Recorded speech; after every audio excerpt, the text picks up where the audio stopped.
It all started because I was careless. I thought I had hidden myself completely, that my secret life was my own. I had a small, locked chest under my floorboards where I kept my things. A satin nightgown I'd bought online, a cheap wig, some makeup.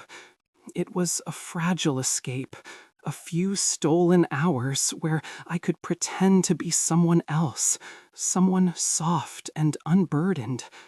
Her name was Chloe, but Chloe was a ghost, a secret I thought was mine alone. My roommate, Mark, was supposed to be away for the weekend. I'd waited until the apartment was silent, until the sun had gone down. I lit a candle, put on some soft music, and let Chloe out. I remember the feeling of the satin against my skin, so different from the rough cotton I usually wore. I was standing in front of the full-length mirror in my bedroom, carefully adjusting the blonde wig, trying to make it look just right. I was lost in the reflection, in the emerging glimpse of her. That's when I heard the click. It wasn't the lock on the front door. It was the distinct, horrifying sound of a smartphone camera. I spun around. Mark was standing in my doorway, a cruel, triumphant smile on his face. He hadn't left town after all. "Well, well, well," he said, his voice a low, menacing purr. "Look what we have here. I always knew there was something off about you, Alex. But this is a gold mine." My heart felt like it was going to explode out of my chest. I froze, completely paralyzed by sheer terror. He took a few steps forward, holding up his phone, showing me the crystal-clear photo he'd just taken. There I was, in all my pathetic glory. Alex, in a nightgown and a lopsided wig, my face a mask of shock and shame. What do you want?" I finally stammered, my voice a broken whisper. "What do I want?" he laughed, a cold, humorless sound. "I want to help you, Alex. Or should I say, Chloe. It's obvious this is what you really want. You're just too weak, too scared to admit it. So I'm going to give you a little push. Consider it a guided transformation."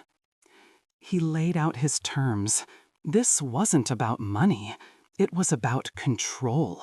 Total, absolute control.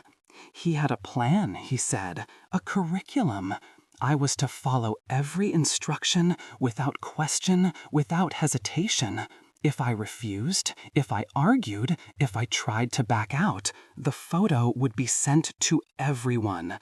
My family, my conservative colleagues at the architecture firm, my friends from college.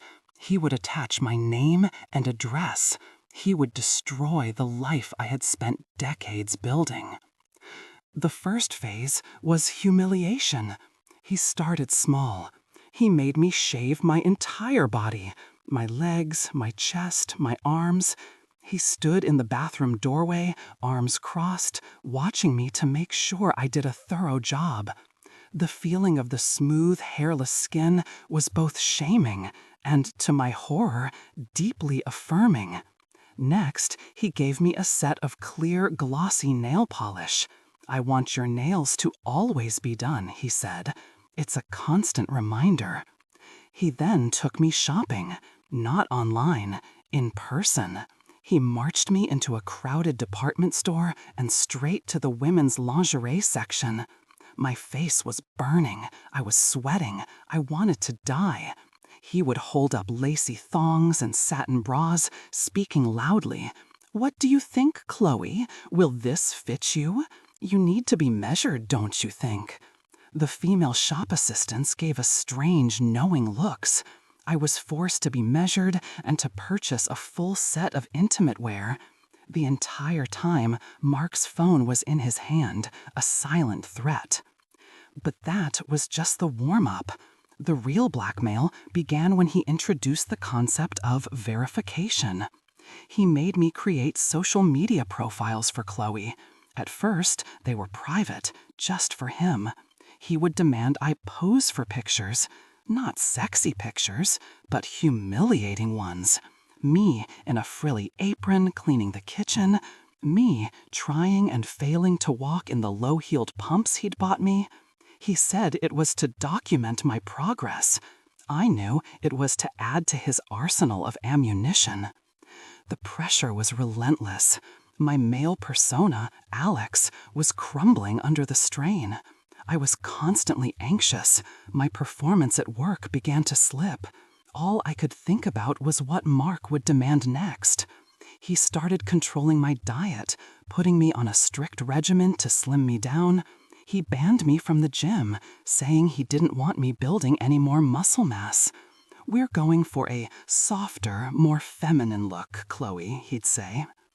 The turning point came when he brought home a large, anonymous box. Inside was a sleek, black latex catsuit. "Your new skin," he announced. "The final phase begins now." The feeling of the latex was a shock. Cold, tight, and utterly constricting. It took both of us to get me into it. As he zipped up the back, I felt my old self being sealed away. This was no longer a game of satin and lace. This was something else entirely, something permanent and inescapable. Then came the wig. Not the cheap one from my chest, but an expensive, realistic blonde bob. And finally, the makeup. Mark was surprisingly adept, his hands steady as he applied foundation, eyeliner, and lipstick. He was an artist, and I was his canvas. When he was done, he turned me to face the mirror. Alex was gone. A stunning, glossy, and terrified woman named Chloe stared back. "Now for your final exam," Mark said, his voice dripping with malicious satisfaction. He told me we were going out, to a bar, a crowded, popular bar downtown. My blood ran cold. I begged him. I actually got on my knees and pleaded. But he just shook his head, holding up his phone. "You walk out that door as Chloe, you socialize as Chloe, or everyone you know gets a very detailed photo of your journey. Your choice."